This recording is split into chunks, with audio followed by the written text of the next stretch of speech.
All right, guys, in this slide, what's happening here is they've got this car going either to the left or to the right. And what we want to look at is its ending position. So for each of these cars, they're starting at 0 and they're traveling either left or right. So this first car, it says it's traveling to the right for 5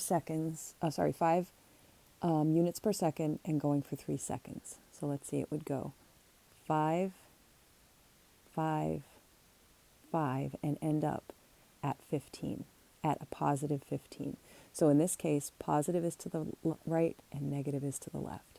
They're looking for an expression. They're saying 0, that's our starting position, plus 5 groups of 3. So 5, whatever that unit rate is, for 3 seconds. For the second car, now we notice this one's going to the left, which means that it's going to go backwards. So again, starting at 0, it tells us the starting position is 0.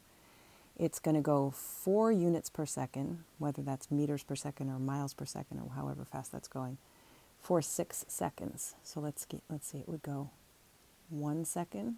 After 1 second, it would be -4. 2 seconds would get us to -8. 3 seconds, 4 seconds, 5 seconds, 6 seconds. So we end up at, not at 24, but at -24 because it went to the left. Our expression is its starting position plus, maybe we say, let's go -5 times 3.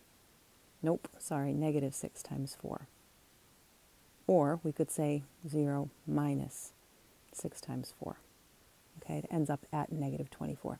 So fill in the other columns and then answer the question.